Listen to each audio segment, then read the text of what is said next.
Hello everyone, welcome.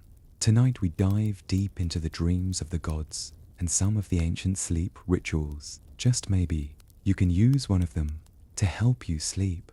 Before we dive too deeply, a gentle nudge. If you enjoy stories that let you relax and learn at the same time, consider liking this video and subscribing to History at Bedtime. Also, feel free to leave a comment sharing what ritual is something you might like, also maybe your location and local time. We like to see history travel the globe alongside our viewers. Now, let's ease into tonight's journey. You close your eyes and imagine the night sky before electricity. No hum of traffic, no blue glow of screens, only the sound of distant water and the low sigh of wind through reeds. For our ancestors, the night was not something to escape from, it was something to enter. A living, sacred space between one world and another. To sleep, for them, was not to shut off the mind, but to open a door. Long before sleep apps and insomnia statistics, ancient people saw dreams as messages sent by gods, ancestors, or the unseen patterns of the universe. The night was their library of wisdom, and sleep their ritual of communion. In ancient Egypt, a person might travel days across sand and river to reach a temple built not for prayer, but for dreaming. These were called the temples of healing, sanctuaries of silence, where the faithful came to sleep in the presence of the gods. They believed that through the right dream, the sick could be cured, the lost could be guided, and the divine could speak through the soft language of symbols. Picture it, stone corridors glowing with oil lamps, the air warm with the scent of myrrh and lotus. Priests in linen robes guide pilgrims to long chambers lined with mats. You hear the faint rustle of sand under bare feet, the slow chanting of words that sound older than memory. Outside, the Nile murmurs beneath a field of silver stars. As they lay down to rest, the dreamers prayed to Serapis, god of healing, or to Imhotep, who was once a mortal physician and later became divine. They whispered their hopes, closed their eyes, and waited. Some awoke, claiming they had been touched by the god himself. Others dreamt of serpents, symbols of renewal, coiling gently around their bodies. Historians still debate whether these dreams healed anyone physically, but the Egyptians believed something deeper, that healing began in the mind, in the soft border between thought and sleep. And perhaps they were right. Modern medicine has only recently begun to rediscover what the ancients treated as common sense, that the body listens when the mind dreams. When dawn came, priests would walk silently among the sleepers. Those who dreamt of light or water were blessed. Those who saw shadow or fire were led to cleansing pools to wash away the bad omens. No diagnosis, no prescription, just ritual, rhythm, and rest. The earliest records of these dream temples date back more than 4,000 years. Imagine that, people intentionally traveling to sleep as an act of devotion. And today, we travel to sleep clinics where we attach electrodes and chase the same mysteries they sought in incense and faith. Maybe the difference isn't that they were primitive. Maybe it's that they saw sleep as sacred, and we see it as a problem to fix. The line between science and spirit, between waking and dreaming, is thinner than it looks. And tonight, as we drift through history's long night, we'll wander through that line, from temple to temple, pillow to pillow, across civilizations that built their peace upon the rhythm of sleep. Let's travel now, west to the blue seas of Greece, where sleep was not only a need, but a god. The Greeks called him Hypnos, the god of sleep. He lived in a cave no sunlight could reach, surrounded by poppies and night-blooming flowers. From that shadowed place, he drifted through the world, touching eyelids gently, bringing calm even to the restless gods of Olympus. To the Greeks, dreams were not hallucinations, they were messages. To sleep was to listen. In the city of Epidaurus, pilgrims came from across the Aegean to sleep in the temple of Asclepius, god of medicine. These temples were known as Asclepians, sanctuaries of sacred rest, where healing began in dreams. Before they could sleep, the dreamers underwent purification, a warm bath, incense, quiet, prayer. They would eat lightly, often honey or figs, and lie on soft reeds beneath marble arches. As the torches dimmed, a priest whispered hymns to lull the mind towards the divine, and then silence. That silence was the key. It was believed that in this stillness, Asclepius would visit, sometimes as a snake, sometimes as a man in white robes, and offer the dreamer visions of healing. When they awoke, priests would interpret the dream's meaning and prescribe cures, perhaps a herbal potion, perhaps another night's sleep. There is a tablet, carved more than 2,000 years ago, that tells of a man who came to the temple blind, in one eye. He dreamed that Asclepius touched his face, and when he awoke, he could see again. Was it faith, suggestion, or miracle? Historians still debate, but one thing is certain. In ancient Greece, belief itself was medicine. Some even came not to heal, but to learn. Philosophers like Aristotle wrote of dreams as reflections of the soul's motions. To study dreams, for them, was to study the architecture of the human mind. Centuries before, Freud gave it Latin names. By night, the Greeks listened to the whispers of gods. By day, they discussed them in marble courtyards, turning myth into philosophy and sleep into science. Their dream temples were not just hospitals, they were classrooms of consciousness. And for those who couldn't find healing, there was comfort in ritual itself, the same kind of peace you might feel tonight as you listen and drift between thought and dream. Because, in the end, sleep, like history, is not about escape. It's about returning to yourself, to the quiet mind, to the breath of the world when everything else fades. And as we leave Greece, our next stop glows under torchlight, the marble baths and candle-lit chambers of Rome, where poppy wine met the god of drowsiness himself, Somnus. You can almost hear it, the quiet dripping of water in a marble basin, the rustle of linen sheets, the muted hush of a city trying to sleep. Welcome to Rome, where even sleep was a performance. Romans admired order. The empire was built on control, and even rest was expected to follow rules. But behind the marble and mosaic, Romans feared what the night might bring. Dreams, they said, were not just the flutterings of the mind. They were divine messages, unpredictable and dangerous. They prayed to Somnus, god of sleep, brother of death, who moved silently through the night on soft wings, touching mortals' eyes with the dust of dreams. In the heart of his realm grew poppies and mandrake, plants sacred to forgetfulness. It was said that when Somnus opened his wings, the world itself fell quiet. Roman philosophers divided dreams into insomnium, caused by anxiety or indigestion, and somnium, divine visions from beyond. Their doctors prescribed both prayer and poppy tea, one for the soul, one for the stomach. Imagine a nobleman in his villa. The torches burn low. A slave brings him warm goat's milk and crushed poppy petals in wine. He sips slowly, staring at the marble statue of Somnus, youthful, serene, crowned with dreams. Outside, the crickets sing over distant fountains. Inside, he drifts away.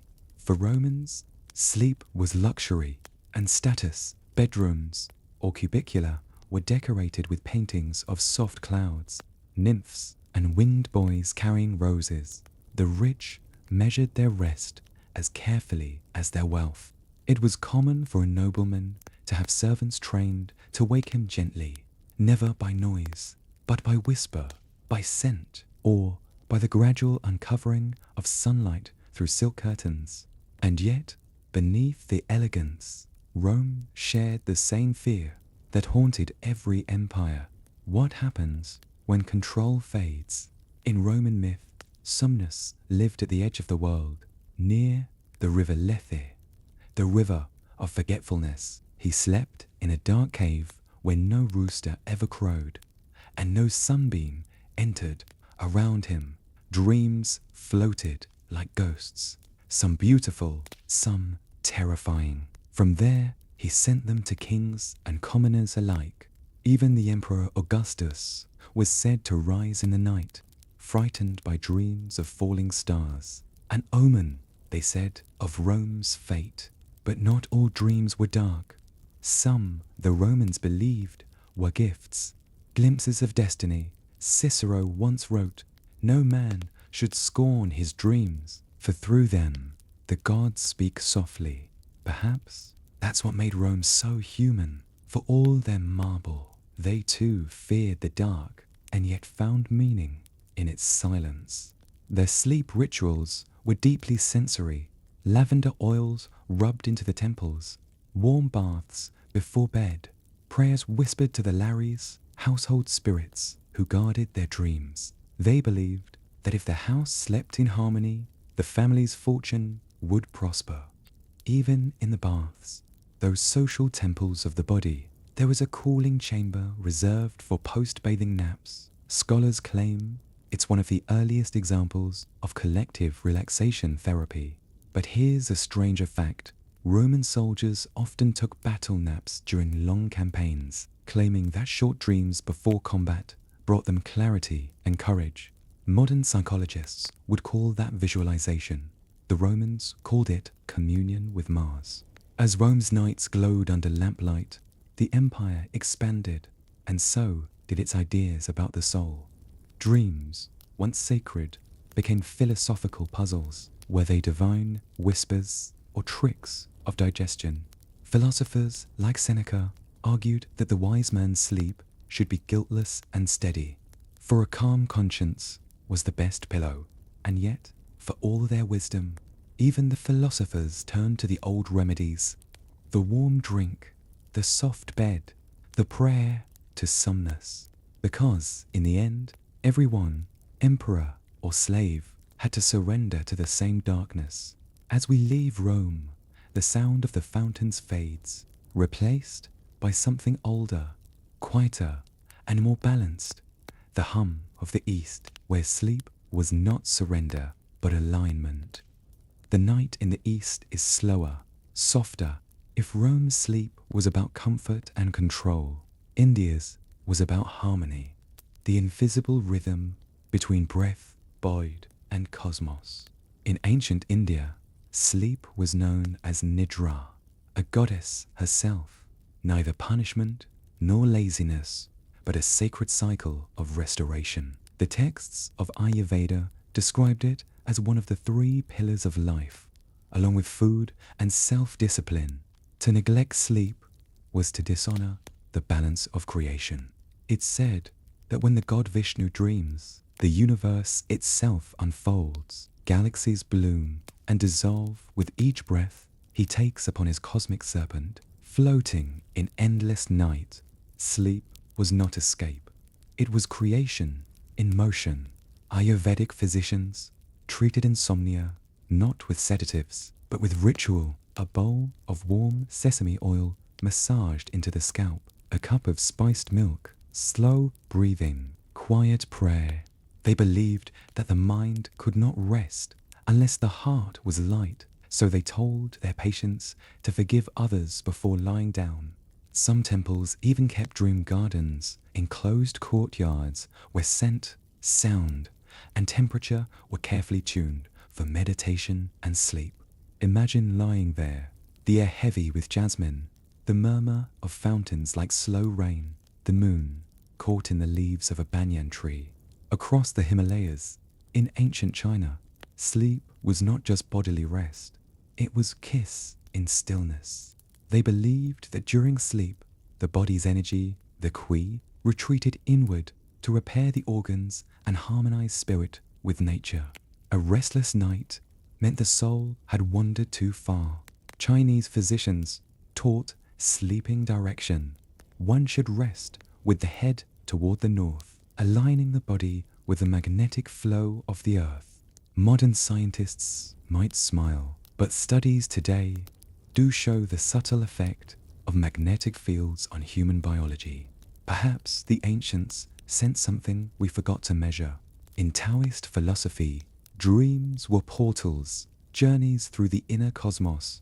The sage Zhuangzi once dreamt he was a butterfly, and when he awoke, wondered whether he was a man who had dreamt he was a butterfly, or a butterfly dreaming he was a man. The dream and the dreamer, indistinguishable, eternal.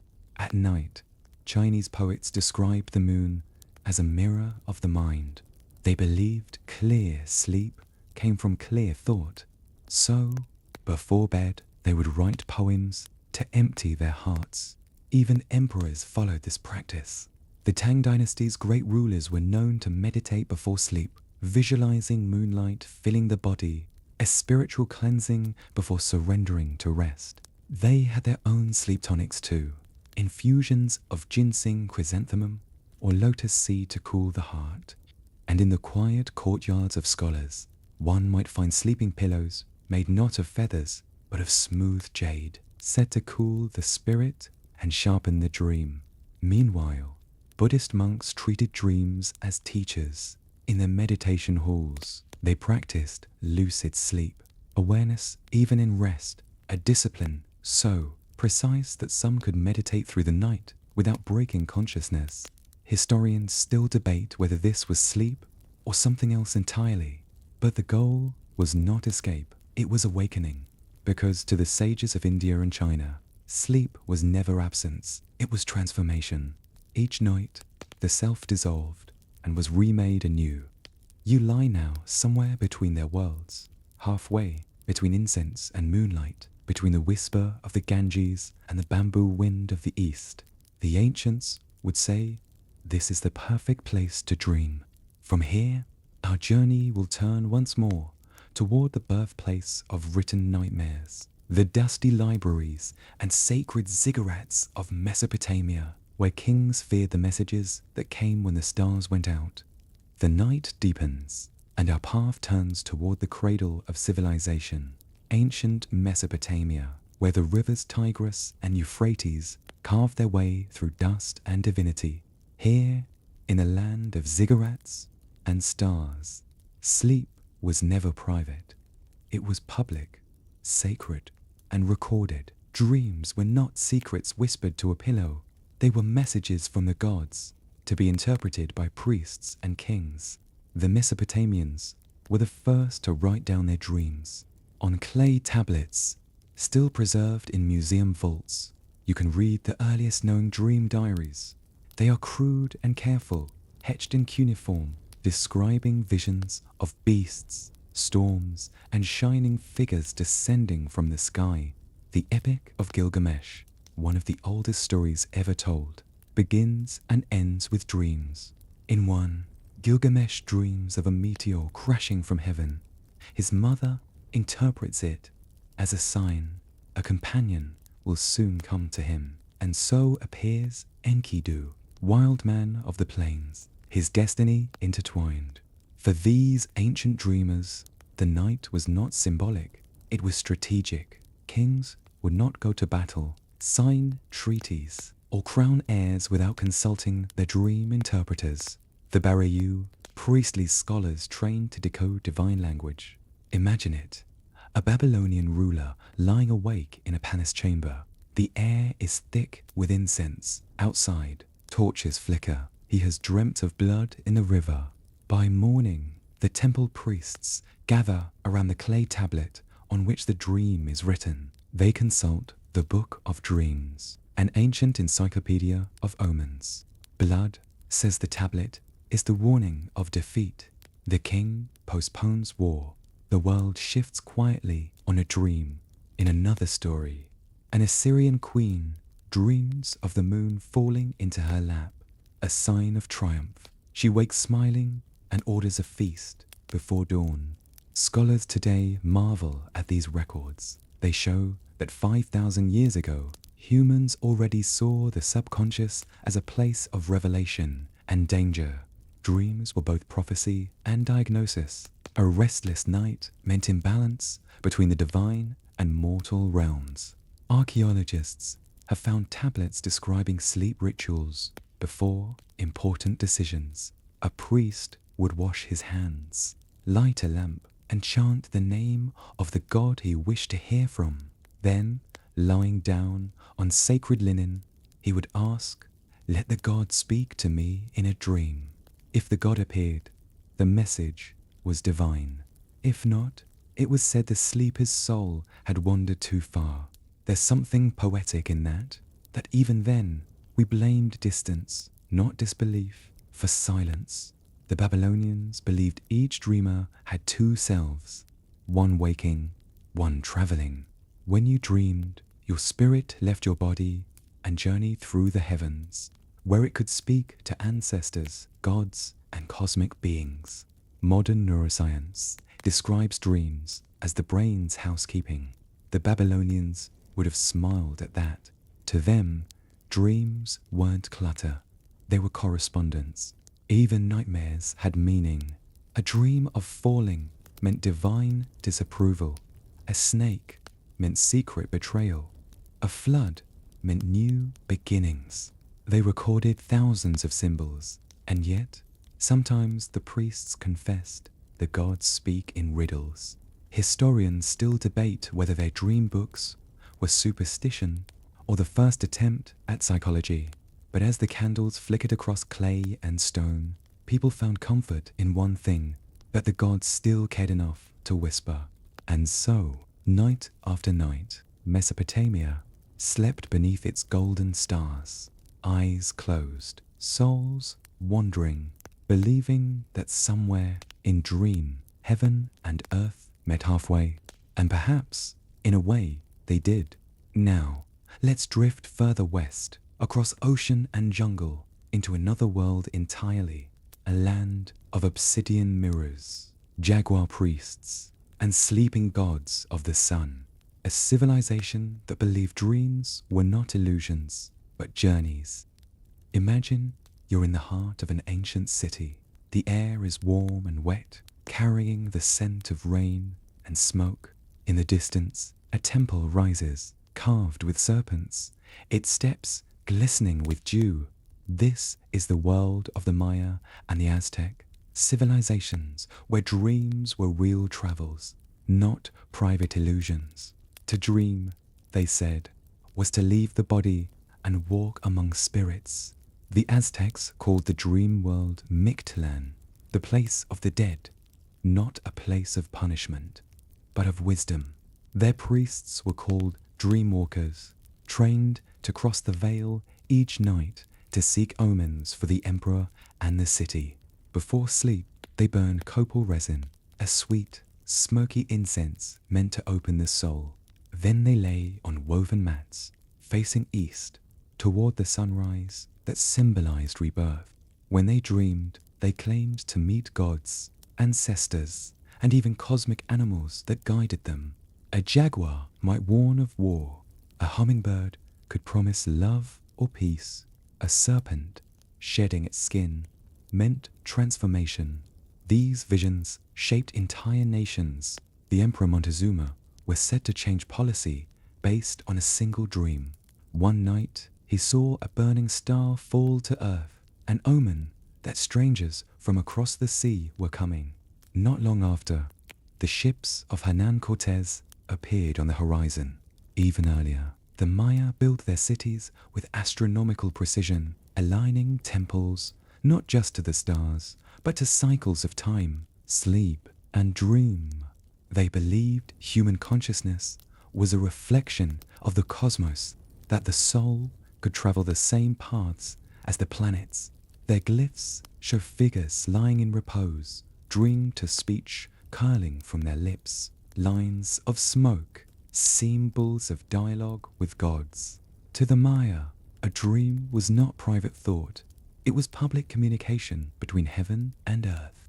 They used herbs to induce vivid visions, tobacco, cacao, and the sacred alolequi seeds, and natural hallucinogen. These weren't recreational drugs. They were doorways. The dreamwalkers called this flower sleep. When one woke, they would recount every image to temple scribes. These dream records became archives of the spiritual state of the city, the pulse of the people's connection to the divine. Imagine a civilization that treated dreams like weather reports, each vision a sign of what the gods intended. And imagine the peace that comes from believing that no dream, no matter how strange, was meaningless. There's something deeply human in that. The longing to believe our sleeping minds still belong to something greater than ourselves. And though their empires have faded, their view of sleep as journey, as conversation, as bridge, survives quietly in the way we still use the word dream. Because even today, when we say we follow our dreams, we echo the Maya. We follow what cannot be seen, but feels true. So rest now, dream walker. The jungle hums softly, the fire crackles low, and the gods of night whisper their quiet approval. Beyond the smoke, the stars turn like ancient eyes, watching, waiting. Next, we'll drift south and across oceans, to Africa and the world's oldest dreaming traditions, where ancestors guide the living through the long night of time. Night in Africa begins not with darkness, but with sound, the low chorus of insects, the pulse of drums, the wind sighing through acacia branches. Here, sleep has never been just a physical act. It's a return, a journey to the place where the ancestors wait. Across countless tribes and traditions, the line between dream and waking life was never sharp. To dream was to walk the spirit road, a path that wound between the living and the dead. It wasn't feared, it was honored. The Dagara people of Burkina Faso call sleep the second world. They say that when you close your eyes, your spirit leaves the body to learn, to heal, to speak with those who came before. In their villages, dreams are not personal secrets. Each morning, families share what they saw in the night. Dreams are discussed, interpreted, and acted upon. If someone dreamt of a river turning red, it might mean sickness is coming, or that an ancestor needs attention. The dream isn't yours alone. It belongs to the community. In the Zulu language, there's a word, amafufa, meaning both dream and message. Elders say that ignoring a dream is like ignoring a letter from your own blood. In many African cultures, sleep was preparation. Before lying down, people would light small fires, speak names of their ancestors aloud, and ask for guidance or protection. To fall asleep without this ritual was to wander unguarded into the unknown. Among the San people of the Kalahari, dreamers spoke of crossing into the wind of spirits. They believed that during sleep, the soul could travel into animal forms, a lion, a bird, a snake, to see the world through different eyes. When they woke, they carried those lessons back into daily life, moving with the wisdom of the creatures they had become. Even today, some African healers still diagnose illness through dreams. They say the body speaks when the mouth cannot. It's easy to imagine a quiet hut, flickering firelight, a healer listening as someone recounts their dream of a shadow or of water flowing backward. Outside, night birds call softly. Inside, words rise and fall like spells. And somewhere between them, the waking and the sleeping, the seen and the unseen, truth take shape. Now drift further east, across oceans of starlight, to another land where dreams aren't stories. They are the blueprint of creation itself.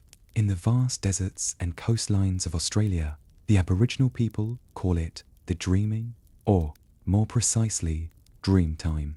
To them, It is not simply what happens when you sleep. It's the eternal, sacred time when the world was formed. According to their belief, the ancestors, powerful beings, once walked the land, singing mountains, rivers, and animals into existence. Every tree, every hill, every stone still hums with that original song. When Aboriginal peoples sleep, they say they can return to that time, walking alongside the ancestors, hearing the echoes of creation. Dream time is both past and present, both myth and geography. It's a map you can walk, every landmark tied to a story, every story alive in dream. There's a quiet beauty in that idea that when you dream, you're not just escaping your world, you're remembering it. You're touching the first breath of existence. In these cultures, storytelling and dreaming are the same art. A person who dreams deeply is a keeper of history, a vessel of the songlines, those invisible paths that connect sacred places across the land. To forget the dreams would be to let the land itself go silent. Even now, many Aboriginal families begin their day by recounting the night's dreams, not as superstition, but as orientation. What did the world show you while you slept? They ask. Perhaps that question belongs to all of us. The stars shimmer above this ancient continent, infinite, eternal. Somewhere beneath them, a dreamer turns in their sleep, their mind filled with wind and memory, their heart echoing with the pulse of the world that dreamed itself into being. Now, as our journey drifts northward once more, the warmth of the fire fades, replaced by the cold stone of medieval Europe, an age when dreams began to divide the faithful from the feared. The Middle Ages were an age of paradox, a world half lit by faith, half haunted by fear. By day, the bells of cathedrals rang over cobblestone streets. By night, those same towers watched over a trembling silence. To sleep in medieval Europe was to surrender, not just to exhaustion, but to forces unseen. The church taught that dreams could be divine or diabolical, and for 1,000 years, no one could be quite sure which was which. A peasant might dream of an angel and wake believing it was a message from God. But if he dreamed of temptation, or shadow, or even laughter, he might run to confession in terror. The church called such visions nocturnal illusions, sometimes divine inspiration, sometimes the whispering work of the devil. Monks, fearful of spiritual weakness, often slept sitting upright, hands crossed, so they wouldn't drift too deeply into sinful dreams. Some even slept in short bursts, reciting prayers between each, hoping to cheat temptation through exhaustion. The word nightmare itself was born here. It comes from Mara, an old English spirit, said to sit on the chests of sleepers, suffocating them in the dark. We know it today as sleep paralysis. They knew it as a demon, yet even in that fear there was fascination. Medieval scholars wrote volumes about dreams, torn between faith and curiosity. Saint Augustine claimed that through dreams, God sometimes visits the faithful, but he warned, too, that Satan mimicked divine visions to trick the soul. There are records of nuns waking in the night, weeping from dreams they called sweet burdens, visits from angels whose touch left them trembling. The church later reclassified those visions as temptation. Still, sleep remained sacred. Cathedrals echoed with prayers for peace of mind, and churches kept relics of saints said to protect sleepers. The most famous was the veil of Saint Veronica, believed to ward off bad dreams. Ordinary people had their own defenses. They hung iron keys over beds, burned rosemary, or placed bread under pillows to keep spirits at bay. And on stormy nights, when lightning flashed through stained glass and wind moaned through stone corridors, they whispered to Saint Joseph, the dreamer of the Bible, protector of sleep. In their fear, they created beauty, Some monasteries sang soft night hymns, the compline, before bed, filling the dark with harmony. Imagine it, flickering candles, the air thick with incense, voices rising like slow waves through stone halls. The monks' voices trembled on a single line of prayer. Grant us, O Lord, a quiet night and a perfect end. Even then, they knew what we sometimes forget, that sleep, at its core, is surrender, a daily rehearsal for death, and a nightly hope for resurrection. The medieval sleeper was never truly alone. In the silence, angels might linger, or demons crouch, and each morning, when they woke alive, it was a small miracle. Yet something else was stirring in this long candlelit age, something less fearful, more human. Europe was beginning to rediscover its rhythm. The monks who feared deep sleep began to notice something strange. They naturally woke in the middle of the night, not in terror, but in calm. They would pray, read, or sit quietly, then drift back to rest. They called it the watch. Modern scientists have confirmed it.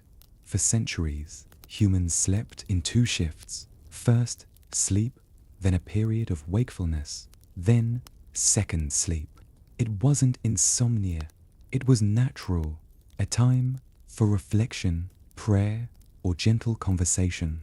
Perhaps, unknowingly, they had found balance, and as the bells tolled softly before dawn, the second sleep began, a surrender without fear, a peace hard-earned in the heart of darkness. Morning light spills gently over the tiled roofs of Florence. The world has changed, or at least it has remembered how to wonder. The Renaissance, a word that means rebirth, didn't just awaken art and science, it resurrected curiosity itself. And among the many things rediscovered was the dream. For centuries, the night had belonged to priests and demons, but now it belonged to thinkers, artists, and philosophers. To dream was no longer just divine, it was human. Leonardo da Vinci famously wrote, "Sleep resembles death, yet it is the sustenance of life." He slept in short bursts throughout the day, claiming that too much rest dulled the mind. Scholars today call it polyphasic sleep. He simply called it genius. In his journals, Leonardo sketched sleeping figures, wind-blown drapery, and spiraling water currents, writing notes about the motion of the soul in dreams. He believed dreams were experiments, places where imagination could test ideas before the waking world was ready for them. And he wasn't alone. Artists like Michelangelo and Botticelli painted scenes of divine visions, dreams made flesh. Poets like Petrarch wrote sonnets that blurred the line between waking love and dream desire. This new obsession with the subconscious, though they didn't yet call it that, came from something deeper: freedom. For the first time in centuries, Europe was beginning to trust the human mind again. In Italy, dream books were printed alongside scientific treatises. People discussed their dreams not with priests, but with painters. If the Middle Ages had feared the night, the Renaissance embraced it. Soft candlelight over marble, the quiet hum of ideas blooming in half-sleep. Even medicine changed. Doctors like Paracelsus argued that dreams were nature's way of speaking to the soul. He wrote, "That which the physician cannot see in the body, he may perceive in the dream." This was revolutionary, to suggest that healing could begin with understanding the messages of sleep. It made rest something holy again. But now, in human hands, the wealthy of Florence and Venice built Camerini Propria sleeping chambers, adorned with frescoes of mythological dreams. Mercury bringing visions, Morpheus crafting shapes from mist. To close one's eyes beneath such paintings was to lie down inside myth itself. And yet, the Renaissance never truly separated art from faith. Many still believed God spoke through dreams. But now, so could the imagination. A sculptor might claim divine inspiration in a dream, and no one would dare argue, especially when the result was marble that breathed. There's one obscure story, whispered among scholars, of a Florentine monk who dreamt of a clock that measured time through candlelight. He awoke, built it, and changed monastic schedules forever. Historians still debate whether that dream truly happened, but the invention did. Dreams, it seemed, were no longer superstition, they were prototypes. As night fell over the palaces of Florence, sleep became a place of quiet creation, and in those dreaming hours, between flickering lamps and distant bells, the seeds of modern thought began to take root. But just as quickly as the dreamers began to soar, another kind of thinker emerged, the skeptic. The age of reason was dawning, and with it came questions colder, sharper, and more awake than ever before. The candle burns lower now, and the air feels different.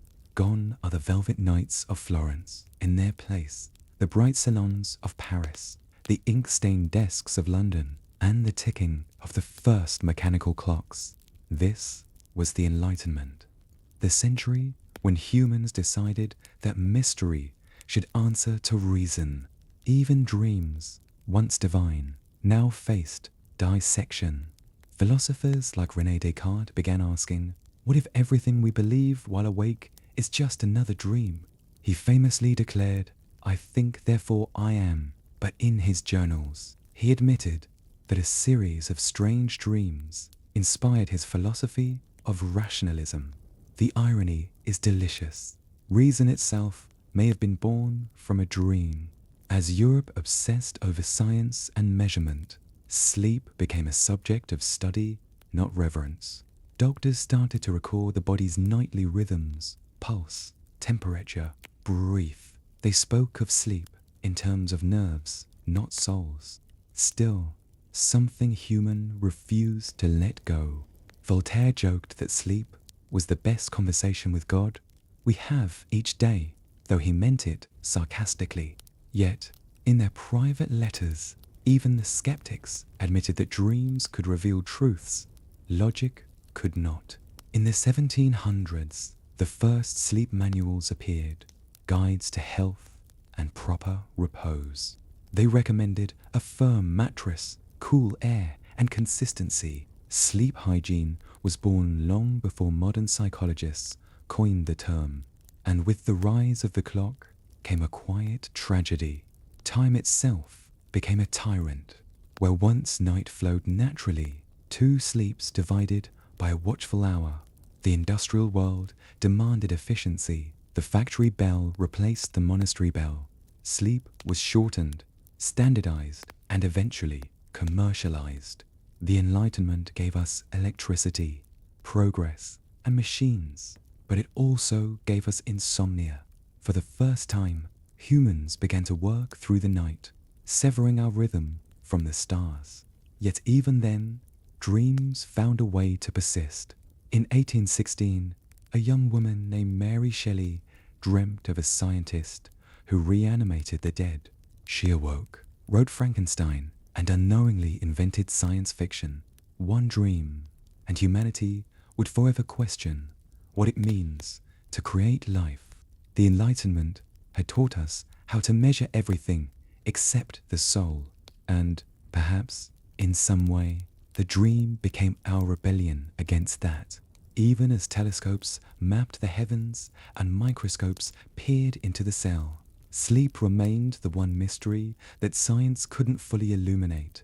It still isn't. Centuries later, we have EEGs and brain scans. Yet no machine can record what a dream feels like. So perhaps the philosophers of reason and the dreamers of the Renaissance weren't opposites after all, just two halves of the same human need. One to explain the world, the other to imagine it. And so, as candlelight fades and the Enlightenment dawns, the dream doesn't die. It merely hides, waiting for Freud to find it. The 19th century hums softly. The world has turned mechanical, yet the human mind remains its strangest machine. Trains thunder through cities. Telegraphs carry words faster than horses. But the human dream still refuses to obey the clock. And then, from Vienna, comes a man who dares to map the night itself, Sigmund Freud.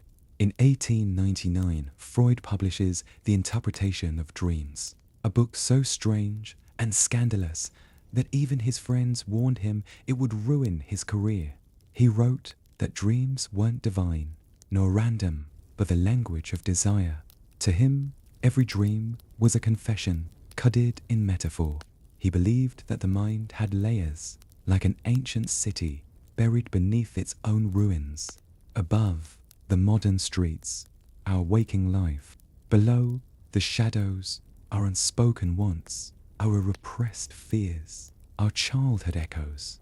Dreams, he said, were how those buried voices found a way to speak. It was the most radical idea, since Copernicus said the Earth wasn't the center of the universe. Freud declared that the conscious mind wasn't in charge, that our true selves lived in the dark. He filled notebooks with symbols, ladders, snakes, locked doors, endless staircases. He wrote that nothing in dreams was literal, everything was disguise. A locked door, for instance, might not be about the door at all. He described the process as dream work, a kind of psychological alchemy, condensation, displacement, symbolism. He gave names to what poets had known for millennia, that the mind, like art, loves to hide truth in metaphor. But Freud wasn't entirely without poetry. In one of his letters, he wrote, "Dreams are the royal road to the unconscious," and down that road he led humanity, step by uncomfortable step. Of course, not everyone agreed.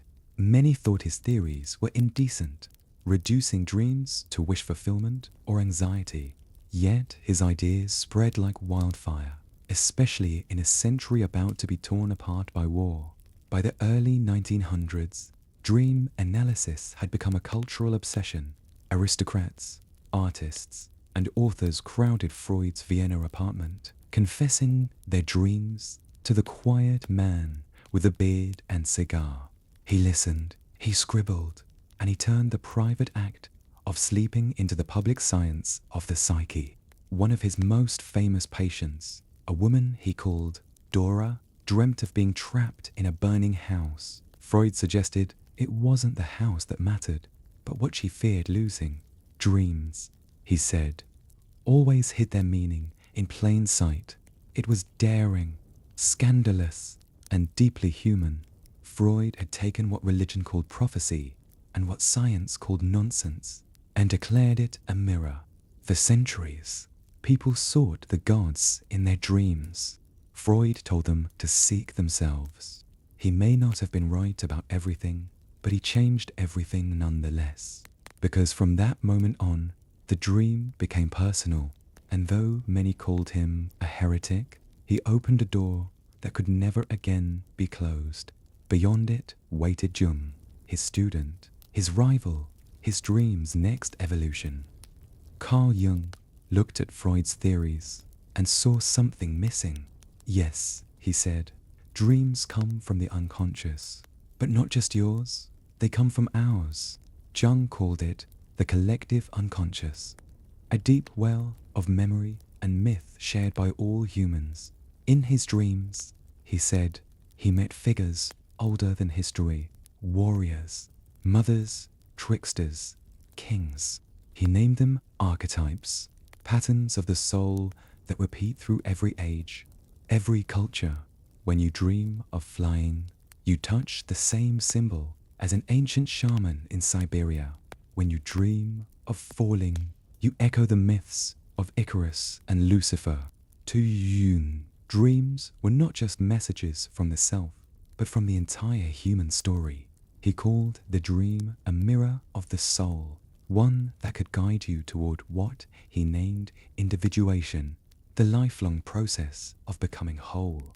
Jung kept dream journals his entire life. In one vision, he walked beneath an ancient tree and met a wise old man with a glowing face. The figure said, I am you, but older than you think. Jung woke and wept, not from fear, but recognition. He also believed that dreams could anticipate the future, that they sometimes carried warnings or insights that reason could not yet see. One night before World War I, he dreamt of Europe covered in ice and blood. Weeks later, the war began. Historians still debate whether Jung's dream was coincidence or intuition, but Jung himself called it proof that the collective mind can feel storms before they break. In the 20th century, his ideas resonated with artists, filmmakers, and mystics. Jungian symbolism crept into everything, from literature to Hollywood. The wise mentor, the shadow self, the hero's journey. He gave structure to myth and meaning to madness. To Jung, sleep wasn't escape, it was initiation. He often wrote that the dream world was like a temple, the house of the soul, he called it, where we meet what we avoid in daylight. And maybe that's why his patients didn't just talk about dreams, they painted them. Their therapy rooms filled with images of suns and spirals, oceans and mirrors, visions from the deep mind drawn into waking life. In his later years, Jung built a stone tower by a Swiss lake, a personal retreat he called Bollingen. He spent long hours there in silence, recording his dreams, carving symbols into the walls. He said he was trying to remember what humans had forgotten, that we are both the dreamer and the dream. Modern psychology still debates Jung. Was he a mystic, a scientist, a philosopher? Maybe all of them. But his legacy endures because he reminded us that sleep, that soft surrender we take for granted, may be the last sacred act in a world that worships waking. Freud gave us the map of the mind. Jung gave us the meaning of the journey. And now, as the 20th century awakens fully into modernity, with its lights, its noise, its endless motion, humanity begins to wonder once again, what happens when we stop dreaming altogether? The answer, perhaps, lies in the age of machines, where sleep itself becomes a luxury and dreaming an act of quiet rebellion. The night once belonged to the stars, but by the late 18th century, it belonged to the machine. Factories hummed, furnaces glowed, and the soft rhythm of human rest was shattered by the hard tick of the clock. Before this age, sleep followed the moon. People drifted off at dusk and woke when the world was ready. But now, the world demanded something else. Efficiency. Gas lamps turned to electric bulbs, and for the first time, night could be banished at the flip of a switch. It was humanity's great victory and its quiet undoing. Historians note that before industrialization, most Europeans practiced biphasic sleep, 2 gentle cycles, with an hour of wakefulness in between. That hour was peaceful. People prayed, reflected, or made love. It was called the watch. But by the mid-1800s, the watch disappeared. Work schedules grew longer, and even the night became productive. Charles Dickens once wrote that London never truly sleeps. It only blinks. He wasn't exaggerating. Streetlights burned through fog like artificial dawn. The poor worked double shifts. Factory bells replaced church bells. Sleep became a sign of laziness, an obstacle to profit. The capitalist machine didn't need dreamers, it needed laborers. Doctors began publishing pamphlets warning that too much sleep caused mental sluggishness and moral weakness. Meanwhile, wealthy industrialists bragged about their 4-hour nights. Men who saw exhaustion as proof of virtue. And so began the myth we still live under, that to rest is to waste time. Yet, amid the noise, a few thinkers resisted. The poet Samuel Taylor Coleridge wrote of sleep that visits like a spirit, bringing back the shapes of things divine. He called dreams the poetry of thought. In 1816, Mary Shelley dreamt of a monster and gave us Frankenstein. In 1845, Edgar Allan Poe dreamt of a beating heart and wrote The Tell-Tale Heart. Even in an age that worshipped progress, dreams refused to die. They simply changed disguise. But the human body never forgot. Doctors began to notice a strange epidemic sweeping through industrial cities. Fatigue, workers fainted at machines. Factory girls collapsed in the streets. They called it neurasthenia, a sickness of the nerves caused by overstimulation and sleeplessness. In truth, it was the soul rebelling against the clock. By the end of the 19th century, sleep had been turned into a commodity. Beds were marketed as status symbols. Luxury rest became a privilege. The poor slept in shifts. The rich bought silence. And somewhere in that divide, humanity lost its rhythm, the natural tide that had guided us since the beginning. But even the machine couldn't stop curiosity as factories roared and trains screamed through the night. Scientists turned their gaze inward once again. If dreams could survive industry, perhaps they held something science could measure, maybe even harness. And so began a new kind of exploration, not of stars or seas, but of the sleeping mind itself. The year is 1953. A small lab in Chicago hums quietly under fluorescent light. A young scientist, Eugene Asclepius, watches a sleeping child through a pane of glass. Electrodes snake across the boy's head, connected to a paper roll that clicks and hums. Then the needles spike. The boy's eyes flicker rapidly beneath his lids. Asclepius leans forward and whispers, "He's dreaming."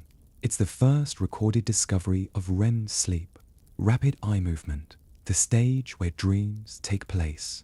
For the first time, science could see the dream. Soon, sleep laboratories emerged across the world, sterile temples of the night. Researchers mapped brain waves, like explorers charting a new continent. Alpha, Beta, Theta, Delta. They discovered that sleep wasn't passive, it was alive with cycles, storms, and symphonies. The sleeper wasn't resting, they were traveling. By the 1960s, psychologists began using electroencephalographs, EEGs, to study how dreams worked. They noticed that when dreamers were awakened during REM, they remembered vivid stories. When woken outside it, they recalled nothing but static. It was as if consciousness itself had tides. One of the most haunting experiments came from Stanford's William Dement, the father of modern sleep research. He kept subjects awake for days, watching as they grew paranoid, emotional, even hallucinating. When finally allowed to rest, they entered REM immediately, as if starved.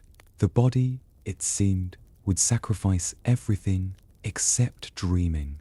Dream deprivation, he concluded, was as dangerous as hunger. And that simple finding changed how medicine viewed sleep forever. Around the same time, Michel Jouvet, a French scientist, discovered that the brain actually paralyzes the body during REM sleep, a mercy preventing us from acting out our dreams. Yet sometimes that mechanism fails. A person half wakes, aware but unable to move. In medieval times, they called it a nightmare demon. Science simply named it sleep paralysis. The terror, though, remains the same. By the late 20th century, dreams were being studied in ways Freud could never have imagined. Scientists tracked the brain's electrical bursts, the chemistry of serotonin and melatonin, even how smell or sound could enter dreams mid-story. But the more they discovered, the stranger it all became. Even with all our instruments, no one could explain why we dream. Theories flooded in: memory processing, emotional regulation, creativity. Some believed dreams were random noise. Others argued they were rehearsals for survival, ancient simulations, helping us face future danger. Yet, The oldest belief, from Africa to Greece to the temples of Egypt, still lingered quietly. That dreams were messages, maybe not from gods anymore, but from something just as mysterious, ourselves. One modern experiment showed that creative insight often followed REM sleep. Musicians solved melodies in their dreams. Scientists woke with equations complete. Writers found endings they couldn't find by day. It seems that somewhere between chaos and calm, the dreaming brain becomes its most divine, both poet and engineer. And now, as electrodes blink and data streams, science faces the same paradox as the ancients once did. The dream can be measured, but never truly explained. For even when the machines fall silent and the lights dim, something within us continues to wander through the dark, chasing meaning. The hum of the industrial age has quieted, but in its place, a new sound has risen. The soft electric glow of screens, the endless whisper of notifications, the blue light of midnight pretending to be dawn. We live now in an age where sleep is both worshipped and feared, a precious resource and a guilty pleasure. And though centuries have passed, the question remains unchanged. Why can't we rest? In the 21st century, humans sleep less than at any other time in recorded history. The average adult gets just over 6 hours a night, less than medieval peasants who worked by candlelight and ploughed by hand. We've invented machines to do our labor, but in return, we've enslaved ourselves to light.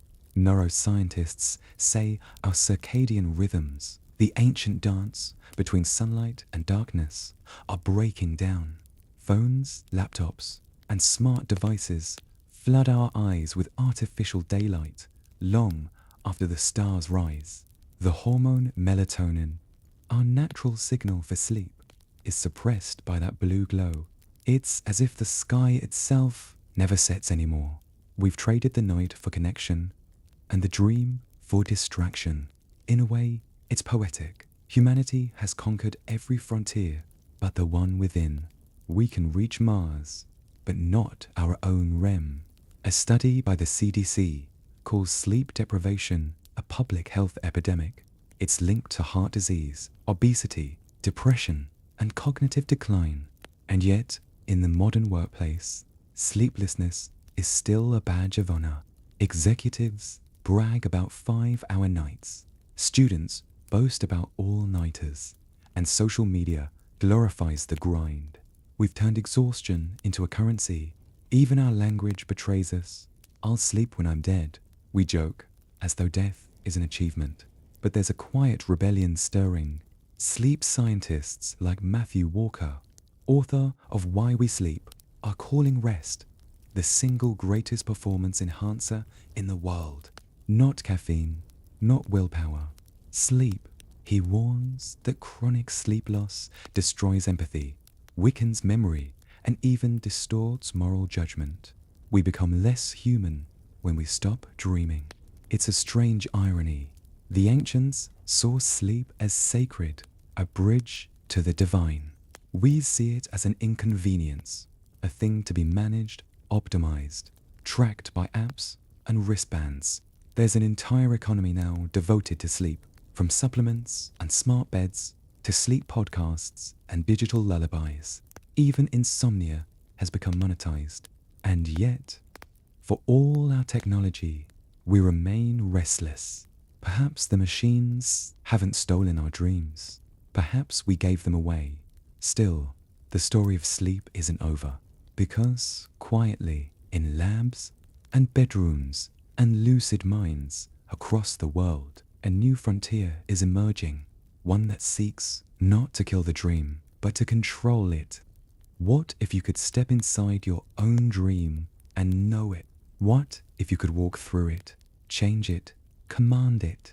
That question, half fantasy, half science, has fascinated humanity for centuries.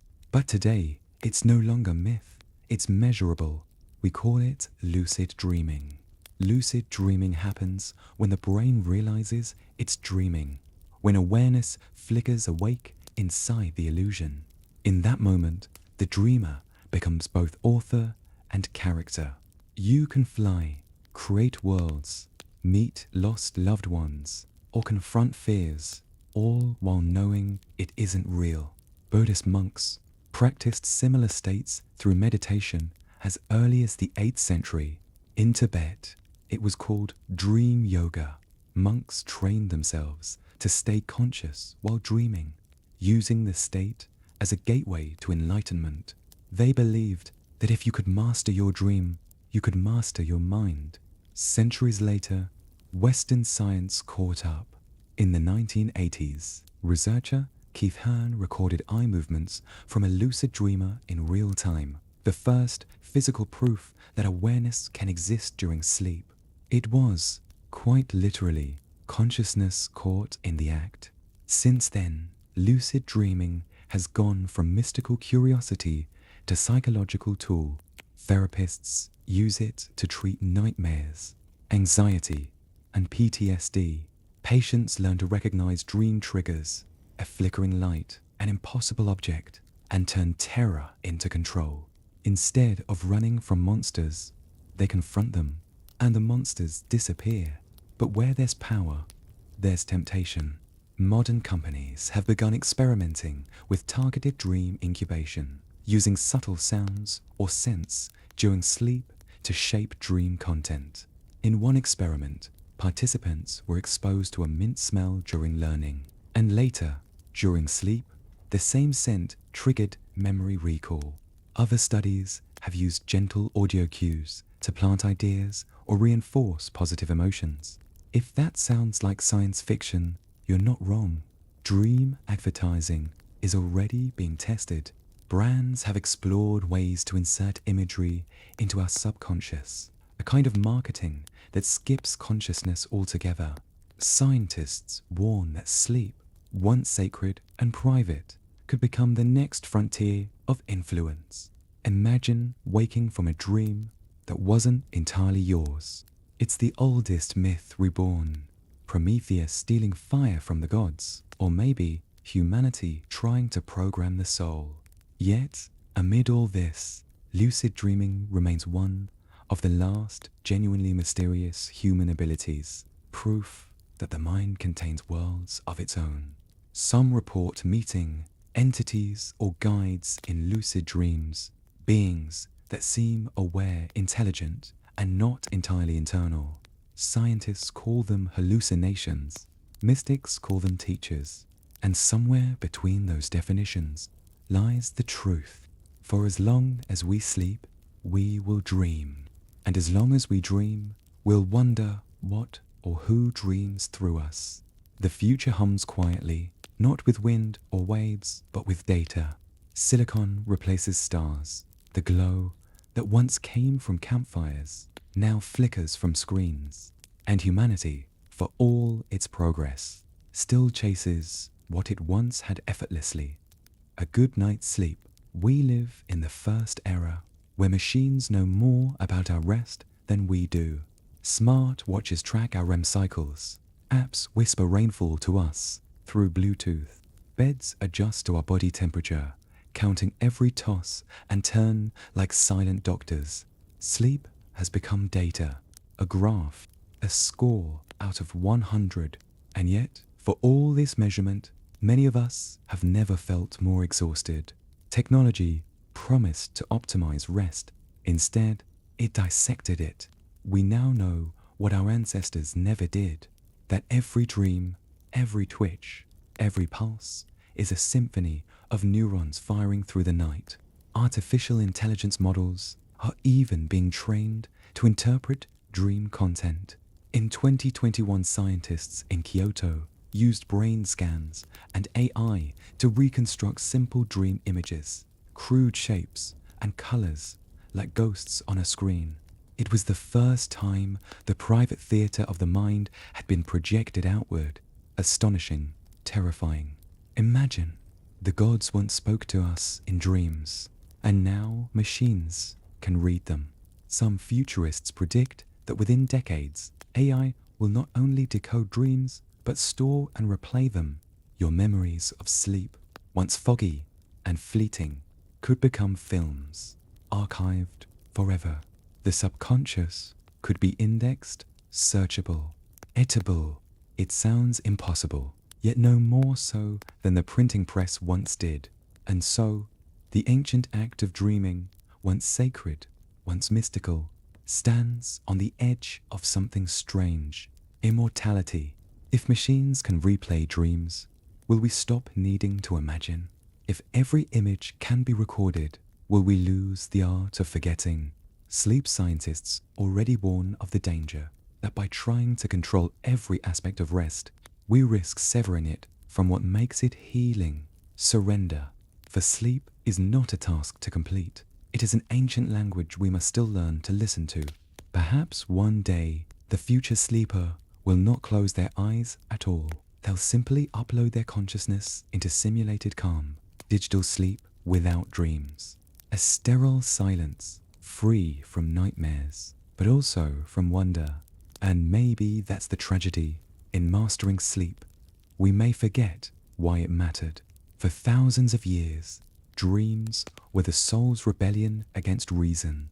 Now, they risk becoming the next frontier of productivity. But the human heart has always found a way back to mystery.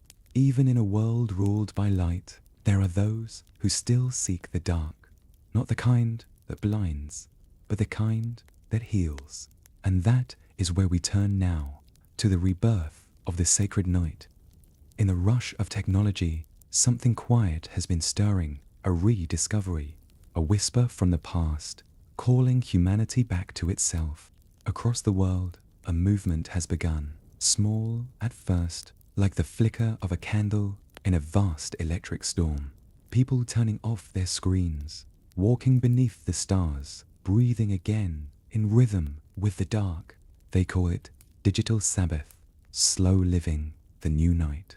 Sleep retreats are replacing meditation studios. Dream journals are back on bedside tables. Even neuroscience, that most modern of disciplines, now admits what shamans once said, that rest isn't just recovery, it's revelation. The brain, they've discovered, cleanses itself while we sleep. In deep rest, cerebrospinal fluid washes through the brain like a tide, carrying away toxins, repairing memory. Science has confirmed what ancient Egyptians and Taoist monks believed, that sleep is purification, not just of body, but of spirit. Dream researchers speak now of integrative sleep, where dreams aren't analyzed or decoded, but simply experienced. Therapists tell patients to befriend their dreams. Artists paint from them again. Musicians compose songs from lucid nights. It seems the pendulum has begun to swing back from the mechanical to the mystical. Even the language of rest has softened. We no longer speak only of sleep hygiene and efficiency, but of sleep sanctuaries. Bedrooms are being redesigned to mimic ancient rhythms. Cool, dark, candlelit spaces for ritual, not routine. In Japan, hotels offer dream baths infused with herbs once used by samurai to steady the mind. In Scandinavia, people practice hike, the art of Kaunsi, calm before bed. In India, Ayurvedic healers still recommend warm milk, 7 oil massages, and prayers to restore harmony between sleep and soul. Perhaps, in returning to these rituals, we are not escaping modernity.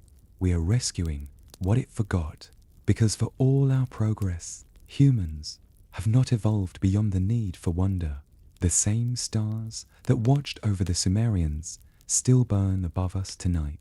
The same cycles of light and dark still cradle our fragile minds. Maybe, in every age, we must lose sleep to remember why it mattered. In ancient temples, they believed that dreams were gifts from the gods, messages wrapped in shadow. In our time, the gods have gone quiet, but the messages remain. They come not from Olympus or heaven, but from somewhere far older. the pulse between heartbeats, the silence between breath. When we sleep, the world resets, and for a few brief hours, we return to the same mystery our ancestors once knew, the darkness that isn't empty, but full. It's not the absence of light, it's the presence of peace. By now, the story of sleep has stretched across thousands of years, from temple pillows carved of stone to digital beds glowing with smart light.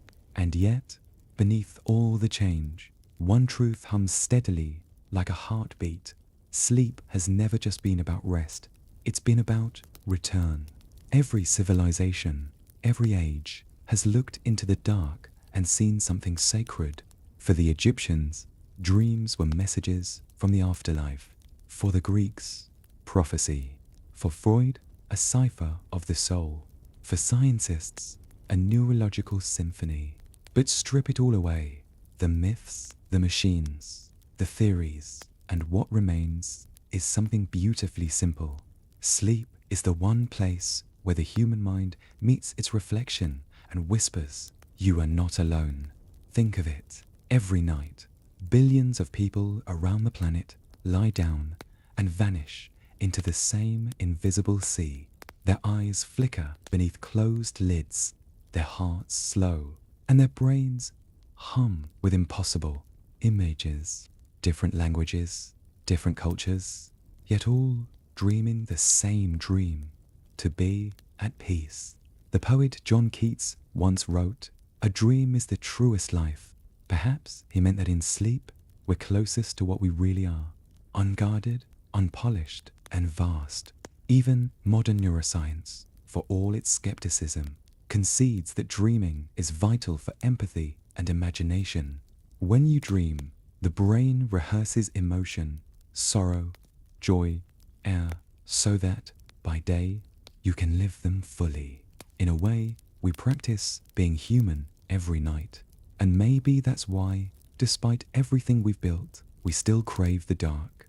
We need its softness, its surrender, its mystery, because no matter how many worlds we create, through art, through science, through screens, none will ever match the private universes we build each night behind closed eyes. So, what has sleep taught us? That progress without peace is hollow, that the mind, like the moon, shines only when it rests in shadow, and that even gods, if they ever dreamed, probably dreamed of this, the gentle silence of being alive. Picture it now, the world finally quiet, no neon signs, no hum of engines, no restless glow of phones, only the sound of wind sliding past your window, and the slow rhythm of your own breathing. This is what the ancients called sacred, the hour between worlds, when time itself softens. You lie down, and your heartbeat slows to match the pulse of the earth. The same stars that watch the pharaohs now shimmer above you, patient and unchanged. The same moon that guided monks through cloisters still brushes silver across your skin. In that stillness, all centuries dissolve. You are the priest of Asclepius in the temple, waiting for a healing dream. You are the medieval monk murmuring, "Grant us a quiet night and a perfect end." You are the astronaut of the 21st century, orbiting in silence, eyes closed, dreaming of home. Sleep unites them all, the lost and the living, the ancient and the unborn. Perhaps that is its true divinity, not prophecy, not analysis, but connection. Each dream a small bridge between eras, between selves. And when you wake, you carry a fragment of that eternity with you, invisible but real. Some say the future will end the need for sleep, that someday medicine will free us from fatigue, that rest will be optional, but would that world still be human? Maybe to dream is not weakness, but the last proof that we still possess a soul. So, tonight, as you drift, remember the endless chain of sleepers before you, from Babylon to Beijing, From the Nile to New York, every one of them closed their eyes, believing in something larger than waking, a universe that hums in darkness, gentle and eternal. Now, let that thought settle into you like starlight sinking into water, because the story of sleep is not finished. It continues every time you surrender, every time you breathe, every time you dream. And now, let go. The story has quieted. The centuries have folded softly into one another, like pages closing in a book that has no end. Your breath is slow, steady, matching the rhythm of every dreamer who ever was. Outside, the night holds its silence like a promise. No matter how bright the world becomes, the darkness will always return to cradle you. You are safe here, inside the same rhythm that moved through pharaohs, philosophers, and poets. Let the noise of the day dissolve every thought, every worry, every flicker of light. They drift away like leaves on a slow river. All that remains is this quiet, this softness, this moment. Imagine the stars above you, the same constellations that guided ancient sailors, the same light that shone through temple domes and cathedral glass. Each one is a distant sun, whispering the same truth, that rest is not the end of the story, but its continuation. The ancients believed that sleep was a journey, a descent into the divine. Perhaps they were right. Each night, when you close your eyes, you return to that sacred place, the dreamscape where creation renews itself. So breathe in, breathe out, and let the centuries fade away. May your dreams tonight be kind. May they carry you gently through the corridors of history, past memory and myth into peace. And when you wake, the gods will still be dreaming through you. Thank you for joining me tonight. Hope you enjoyed the story. If you're not in a deep sleep right now, then enjoy the peaceful fireplace background and drift into a dream.